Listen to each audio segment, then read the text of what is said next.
P3K tahun anggaran 2023, SPMT ketubannya mulai tugas 1 Januari 2024 gitu ya.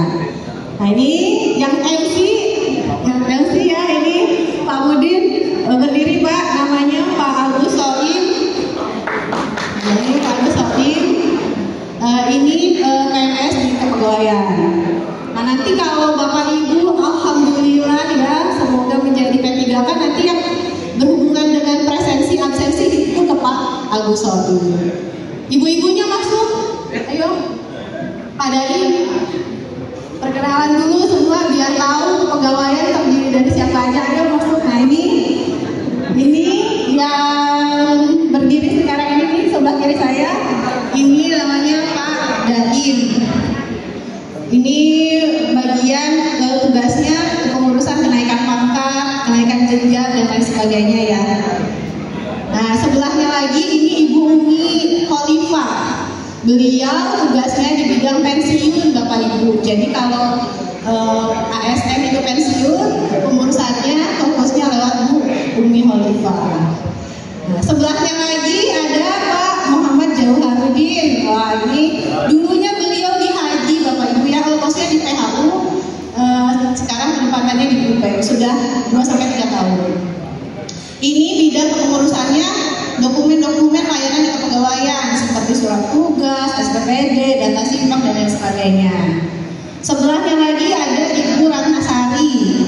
Beliau tugasnya di bidang kediklatan. Jadi Bapak Ibu jika lulus P3K ya, nanti ada orientasi laksar atau sejenisnya, itu yang mengawali dan mengkoordinasi adalah Ibu Ratna, gitu ya. Ini 1, 2, 3, 4, 5, 6. Wah, Mas Dekinya mana? Oh iya, Mas Dekinya peserta juga. Ayo Mas, berdiri Mas. Nah, kami juga punya honorer juga Bapak Ibu di kepegawaian. Mana nih itu namanya Mas Deki. Semua layanan selain yang tadi saya sebutkan itu di Mas Deki. Kayak Bapak Ibu cukup perkenalannya? Cukup ya. Oke, sekarang kita masuk ke materi. Saya di sini mau apa sih Bapak Ibu? Nah, mohon maaf ya. Sebelumnya saya mohon maaf. Pertama barangkali cara berbicara saya kurang sopan. Karena saya berusaha untuk sopan saya seperti ini. Nah, barangkali ada 1-2 kata yang itu tidak enak gitu ya. Mohon dimaafkan sebelumnya.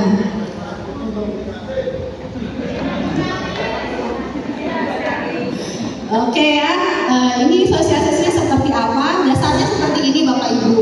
Saya itu di WA, di telepon ya, barangkali ada yang merasa nge-WA di telepon saya.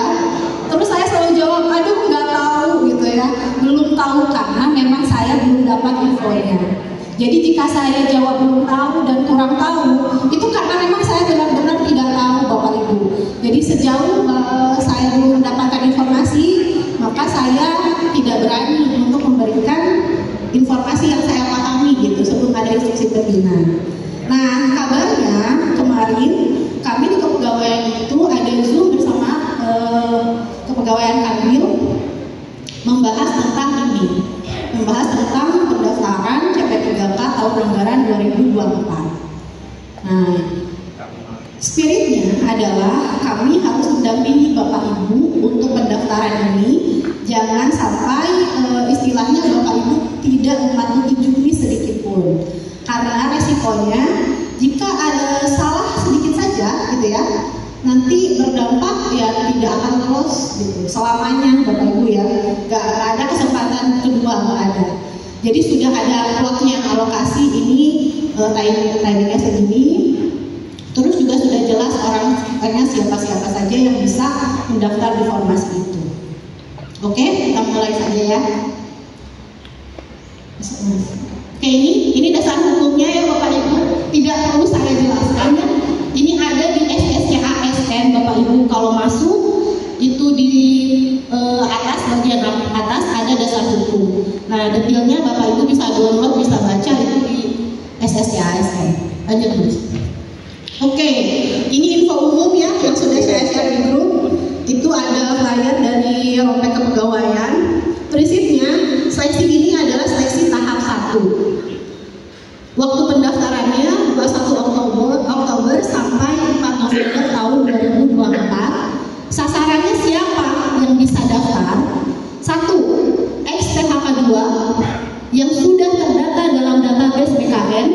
dan sudah lolos Perval PDM Kemenang.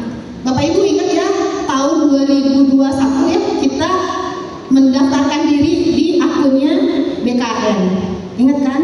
Sampai ada kartu keluar, kartu pendataan database BKN itu ya tahun 2021. Lalu tahun ini kita juga ada pendataan di Ropet Kemenang, yang PDM ya, PDM ASN Kemenang kalau nggak salah, .co.id.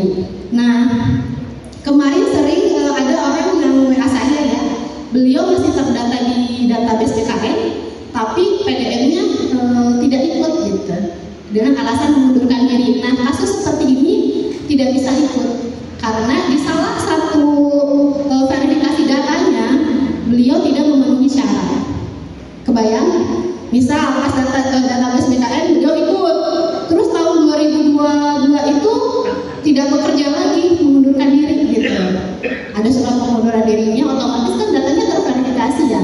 Begitu tahun 2024 ya beliau sudah dinyatakan mengundurkan diri. Nah, jadi ada hal-hal yang setiap orang berbeda kasusnya gitu. Walaupun misalkan saya terdata di tahun 2022, ya itu tidak otomatis bisa ikut daftar, tapi harus juga terverifikasi di proses PDM yang tahun 2024 dan lolos memenuhi syarat. Oke, gitu ya. Jadi ada dua sasarannya, satu XTHK2, satu non ASN dari berbagai macam jabatan atau pekerjaan, dan itu harus memenuhi tadi terdata dalam database BKN dan lolos Perval PDM. Oke ya, siapa yang bisa daftar? Nah, ini penting ya Bapak Ibu. Sekali lagi, ini seleksi tahap 1. Siapa yang bisa daftar? 1. Yang bisa daftar adalah tadi ya, kriteria 1 adalah XTHK2. Siapa saja sih XTHK2? Kalau buka undangannya sudah terlampir ya, siapa saja yang kategorinya adalah XTHK2. Hanya berapa Bu Erna? 12. Hanya 12 orang. Yang kedua adalah non ASN. Ini yang bisa daftar ya, yang tadi seperti saya jelaskan. Lalu yang tidak bisa daftar itu siapa? Nah, ini yang tidak bisa daftar. Yang pertama, tidak terdata dalam database BKN. Ada nggak sih Mbak Cindy yang kayak gini? Ada Bapak Ibu. Adalah honorer yang sangat-sangat terbaru.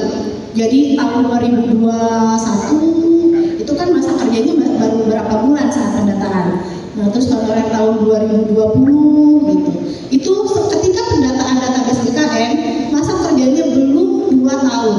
Nah, teman-teman yang mungkin teman-teman kita juga ya, baik itu di Satker, di KUA, nah yang seperti ini tidak bisa mendaftar. Terus yang kedua, yang statusnya tidak aktif atau statusnya tidak aktif. Yang tadi kasus teman-teman yang mengundurkan diri, dia sudah terdata di database BKN, tapi sekarang kondisinya dia tidak aktif, mengundurkan diri, meninggal, atau teman-teman yang sudah lulus P3K di instansi lain. Nah, terus yang ketiga, yang tidak lolos verifikasi Perval PDM Kemenang. Ini siapa Mbak Cindy? Ini adalah teman-teman kita yang nanti. Jadi gini teman-teman, setelah ini formasi dan verifikasi Perval itu akan ditampilkan lagi di PDM. Jadi kita akan lihat siapa di antara teman-teman ini yang tidak lolos itu nanti muncul. Jadi bukan kabar buruk ya, tapi ini pengaturan sistemnya.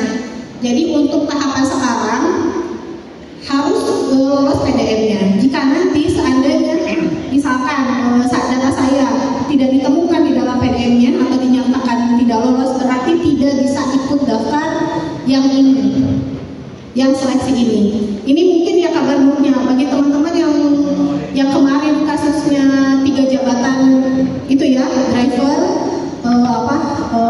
keamanan, kebersihan. Nah, saat ini kemungkinan belum bisa ikut dalam seleksi CP3K ini karena tadi dia harus lolos PDM-nya.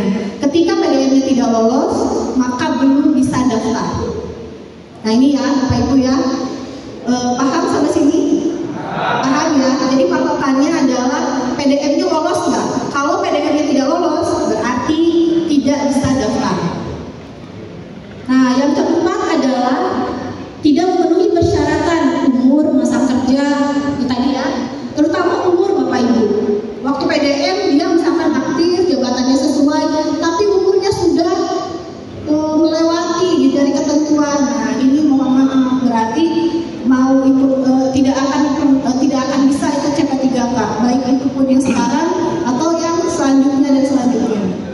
Itu ya Bapak Ibu ya. Oke, clear sampai sini?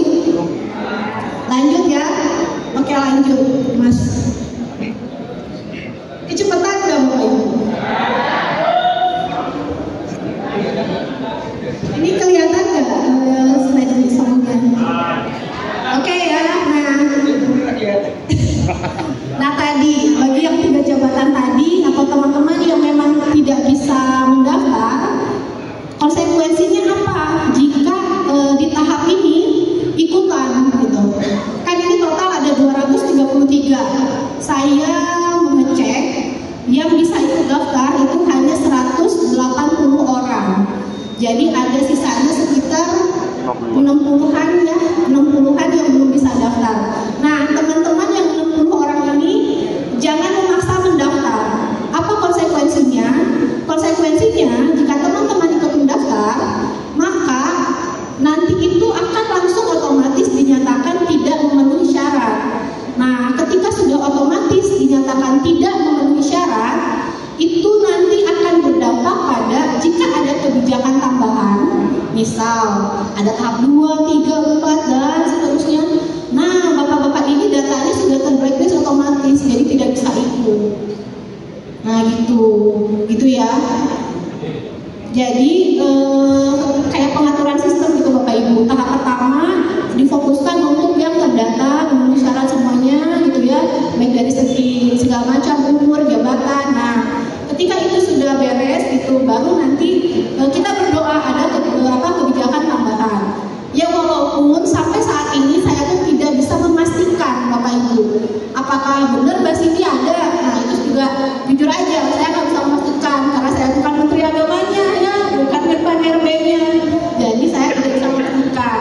Tapi saya antisipatif kita di kepegawaian antisipatif karena kalau misalkan memang memaksa itu sudah otomatis pasti tidak TNS. Jadi kita sayang sama Bapak Ibu, udah jangan ikutan, sayang lah ya, dan itu lah ya, nah itu jangan ikutan gitu, jangan memaksa ikutan, jangan kayak alah coba aja gitu kan, nah, jangan seperti itu karena datanya sekarang sudah spesifik gitu, per ijazah bahkan per penempatan nanti unit satkernya. Itu ya Bapak Ibu ya, berdoanya bagi yang 60 tadi berdoanya harus sangat kenceng tuh sama Allah, jalur langitnya harus kenceng tuh ya, semoga ada kebijakan tambahan setelah ini selesai proses CP3K tahun 2024.